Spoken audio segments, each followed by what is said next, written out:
자, 안녕하세요 여러분. 꽃보다 취업 강원 대표입니다. 오늘은 삼성화재 채용 공고를 가져왔습니다. 드디어 2025년 상반기 포문이 활짝 열렸죠.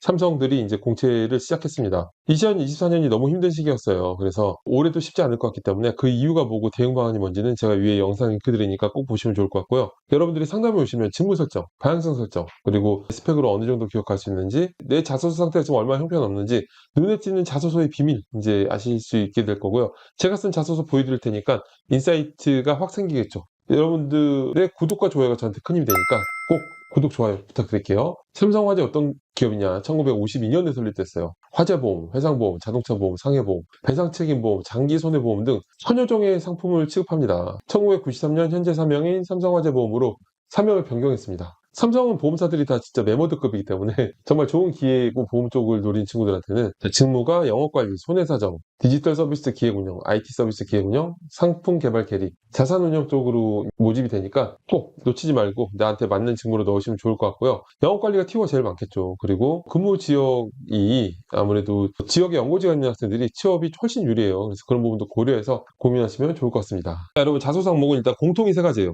계열사마다 4번이 추가된 경우가 있거든요. 뭐 그렇게 보시면 되는데 일단 공통 항목부터 보면은 전 계열사가 모든 시기가 다 똑같아요. 4번이 있냐 없냐는 계열사마다 조금씩 다르고, 첫 번째는 삼성을 지원한 이유와 입사 후 회사에서 이루고 싶은 꿈을 기술하는 항목입니다. 이제 삼성 여러분들이 지원한 계열사를 지원한 이유와 이건 지원 동기죠. 그리고 이제 입사 후 포부를 작성하는 건데, 그런데 지원 동기는 원래는 기업 지원 동기하고 직무 지원 동기로 나뉘어요. 이런 경우에는 직무 지원 동기는 날려버리고 기업 지원 동기랑 입사 후 포부만 작성하시면 되죠. 왜냐하면 직무 지원 동기는 사실은 입사 후 포부에 연결이 돼 있어요. 그래서 겹치는 부분이 있다. 왜냐하면 입사 포부가 직무 커리어 플랜이거든요.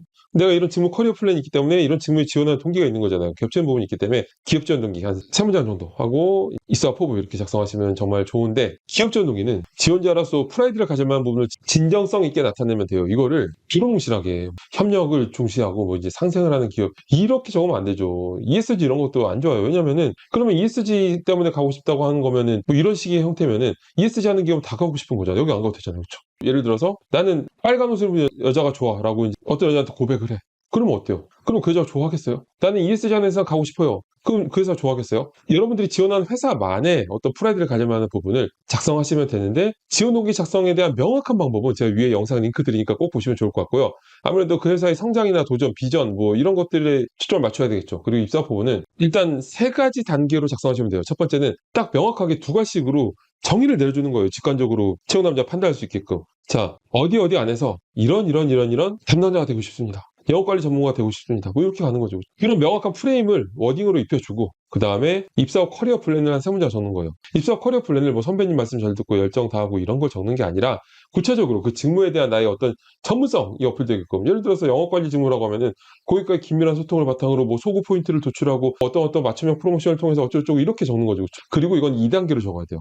그리고 나중에는 이런 경험을 바탕으로 이런 것까지 해보고 싶다. 그렇게 작성하셔야 되는 거고요. 그리고 나머지 분량을 내가 이때까지 했던 경험 중에 어떤 것들이 이 기업의 성장에 기여할 수 있는지, 원래 기여라는 것도 포부의 어떤 명확한 포인트예요. 그렇게 생각하시면 좋고요.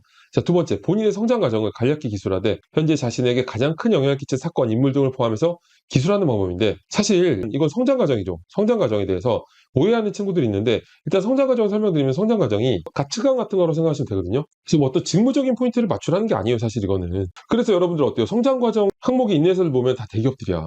제가 늘 있는 회사들 기억나는 게 GS 칼텍스, 삼성, 그리고 식품 중에서 제일 뭐 많이 준다는 동서식품. 이렇게 우리 회사 오면 딴 데 갈 리가 없는 정도의 자신 있는 기업들이 성장 과정이 있어요. 왜? 그렇지 않은 기업들은 당장 이 사람의 가치관이나 이런 거보다 당장 일을 시켜야 되니까 다른 항목들도 중요하게 생각하는데, 우리 회사에 자신감이 있기 때문에 우리는 너란 사람 자체에 대해 알고 싶다. 여기에다 직무 얘기를 쓸 거면은 뭐 하려고 성장 과정 같은 거를 이렇게 대기업에서만 표현하겠어요. 여러분 가치관 그리고 성장 과정은 주제를 도전을 통해서 성장한 모습을 보여주는 게 좋아요. 자, 이거를 이해하셔야 되는데 자소서 항목에는 두 종류가 있어요. 하나는 직무 역량을 쓰는 항목, 뭐 직무 역량을 쓰시오, 직무 역량을 쌓기에 노력했던 경험을 쓰시오, 이제 뭐 요렇게 쓰는 항목이 있고, 이게 이제 직무적인 걸 나타내는 거고, 그리고 이런 성장 과정, 협업, 개선 뭐 이런 것들은 뭐 과감히 한계를 돌파했던 경우, 이런 것들은 캐릭터를 보여주는 거예요. 내가 어떤 사람인지. 여러분들 같이 일하고 싶은 사람이 단순히 업무만 잘하는 사람이 아니잖아요. 같이 일하고 싶은 캐릭터가 있을 거예요. 그래서 내가 어떤 캐릭터인지를 보여주는 거기 때문에 그렇게 생각하시면 되고, 성장 과정은 가치관에 연결된 사건이니까 뭐 어릴 때기도 괜찮은 유일한 항목이죠. 근데 너무 어릴 때 쓰면은 쓸 때는 신나게 쓰는데 다 쓰고 나면은 또 뭔가 좀 민망하고 뭔가 좀 창피하고, 그래서 이거를 활용 안 하게 돼요. 그래서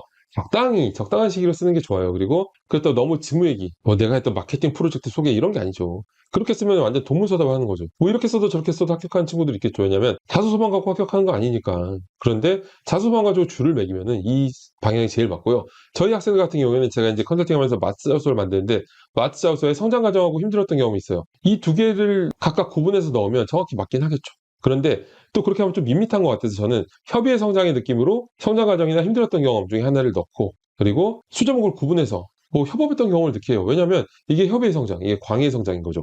동료들과 갈등을 극복하면서 협업하게 되는 것도 성장 과정이라는 의미가 들잖아요. 그렇죠? 이렇게 적는 게 제일 좋고, 작년에 최종 합격시킨 친구들 이제 다 이렇게 적고, 재작년에도 그렇고, 그래서 이렇게 생각하시면 되고요. 자, 그리고 스토리텔링을 해야 되는데 프로젝트 보고서처럼 쓰지 좀 마세요. 이 스토리적인 항목은 성장 과정뿐만 아니라 스토리적인 항목은 프로젝트 보고서처럼 쓰면 안 된다. 프로젝트 보고서처럼 쓰는 건 아까 직무 역량 항목 같은 거죠. 스토리텔링의 구조는 바로 상황을 제시하는 거예요. 바로 다른 군더더기 없이 상황을 바로 제시하고, 그 다음에 문제점이 명확해야 뒤를 읽어볼 맛이 나겠죠. 사실 스토리텔링이라는 게 뭐예요? 이런 거 스토리텔링 해야 된다는 얘기 많이 들어보셨죠? 근데 정작 스토리텔링 하는 친구들은 하나도 없어요. 우리가 생각하는 스토리텔링은 뭐예요? 영화, 드라마, 웹툰 같은 거죠. 그렇죠? 캐릭터가 명확해야 되는 게 스토리텔링인 거예요. 다 알면서 스토리텔링 하는 애들은 없단 말이야.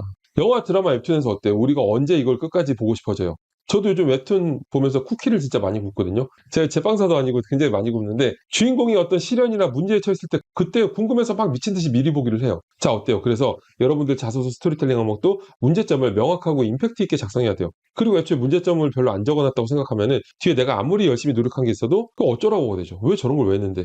섀도우 복싱이 되기 때문에 문제점을 정말 임팩트 있게 적는 게 제일 중요하고요. 그리고 나머지 절반 정도의 분량을 문제를 해결하기 위해서 노력했던 경험. 이 과정은 정말 구체적으로 적어야 돼요. 막 상황만, 문제점만 열심히 제시해 놓고서 그냥 한 줄로 이렇게 해서 뭘 제안해서 해결했다. 이러면은 읽어볼 이유가 뭐 있어요? 채용 남자는 상황을 보려고 하는 게 아니라 대체 뭘 했는지를 보려고 하는 거잖아요. 뭘 했는지는 용두삼이야. 그러면 안 되겠죠. 읽어볼 포인트가 없다. 그리고 최대한 구체적으로 적어야 돼요. 그래야 똑똑하게 보여요. 자소서라는 게 직관적으로 봤을 때 똑똑하게 보이는 게 정말 중요하거든요. 그 뒤에 내용을 보는 거예요. 자, 극단적인 예로 여러분들이 만약에 자소서 해결 과정에다가 더욱 열심히 노력했고 포기하지 않겠다는 생각과 책임감을 가지고 어쩌고저쩌고 이렇게 두루뭉실한 얘기만 적었다고 생각해봐요. 그래서 한 게 뭔데? 봐야 될 이유가 없죠. 그럼 똑똑한 사람으로 안 보이는 거예요. 그렇기 때문에 구체적으로 적는 게 중요하다. 자, 이 경험 항목에 대해서 완벽하게 이해하고 싶으신 분들은 제가 위에 영상 드리니까 꼭 보시면 좋을 것 같고요. 자, 3번 공통 항목의 마지막, 최근 사회 이슈 중 중요하다고 생각하는 한 가지. 이거는 잘못 쓴 방향은 뭐냐면은, 잘못 쓴 첫 번째는 서두가 너무 길어. 바로 처음에 최근 이런 부분이 화두가 되고 있습니다 라고 바로 던져야 되는데 부연 설명이 길어. 채용 담당자는 직관적으로 이게 무슨 내용인지 모르겠으면 읽기 싫어요. 안 읽을 수도 있겠죠. 그래서 직관적으로 던지고 그 다음에 부연 설명을 넣어야 돼요. 부연 설명을 살짝만. 그 다음에 정말 중요한 게 최소한 절반 이상의 분량을 이 상황 속에서 내가 지원한 회사가 어떻게 해야 될지 그런 어떤 인사이트를 보여줘야 되거든요.